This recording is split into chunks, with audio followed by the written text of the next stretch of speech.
most important task for 2021 will be to find an agreement between the United States of America and Europe on a reasonable, progressive China policy. We have to repudiate China's authoritarian way of dealing with its citizens, but also with neighbors. But we have to find an agreement with China on many on the political issues which are challenging our world, from climate change to security. Certainly the fight against the regime in Belarus will remain the biggest challenge for the next year, but there is little doubt that Belarusians themselves are resolved to continue the struggle. What I would say the EU could do in this situation is to continue helping Belarusians, and they can also actually look more into what might develop out of this situation, how Belarus will look like when the regime is fallen. And here I would like to propose 4 action points for the leadership of the OSCE for this coming year. First, manage well organizational transition in a post-pandemic era with a full review of field missions. Secondly, operationalize gender equality and gender perspective, also in conflict mediation. Thirdly, address the impact of technological changes on security and cooperation. And finally, take the digital curve and develop a digital strategy for 2021. And a very important issue in 2021, in my view, would be like how the European Union finds its voice, also according to the values they are sharing, we are sharing.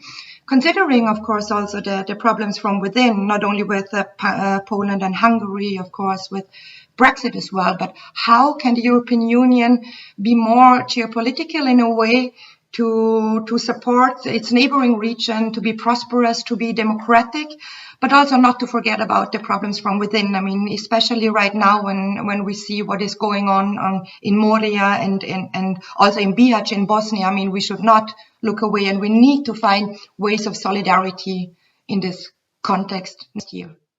It will be to see whether and how the Iran nuclear deal, the JCPOA, will be implemented, and what will be the impact on the situation in the Middle East. Thank you. It's one of the things that I'm hoping to see much more is an awareness of some of the concerns that have been raised by feminist scholars for quite some time now. So the fact that finally this summer we had a report calling for feminist foreign policy for the EU. This was based on a report commissioned by the Greens and EFA group in the European Parliament. I find that a very important opening, because it calls upon the EU and upon member states to think of security much more broadly. So I think that 2020 for me will be remembered obviously for the pandemic, but it will be remembered also for the potential that the Western Balkans countries, despite their difficult social, economic and every other gap that they have with the EU, this possibility to act European and in accordance with European values and European ideas, and to show that they deserve to be part of the European Union. The EU, and probably each single European country as well, has to define her position between the two rivaling powers, the USA and China, taking into account the new presidency in the USA and not forgetting about Russia. The most important issue for 2021 will be, I hope, for a reconciliation between Iran, the United States, and also for Europe to have a proactive foreign policy and to try to foster more peace in the Middle East. There are several challenges that should be addressed in the Balkans region in 2021. Talking from a Serbian perspective, the most important challenge is to improve the eroded political and civil rights and to strengthen the independent media. Hopefully, this will lead towards a more stable and stronger democracy, which will one day result in a membership to the EU. I must say that the biggest challenge is really the election outcome in the United States, an election outcome that I was personally very, very pleased with.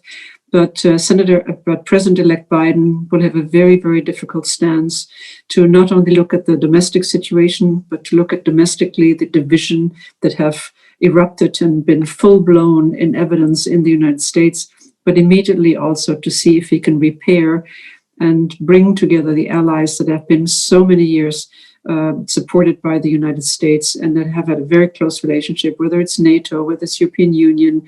It means that there are a lot of places where efforts need to be made tremendously to bring together.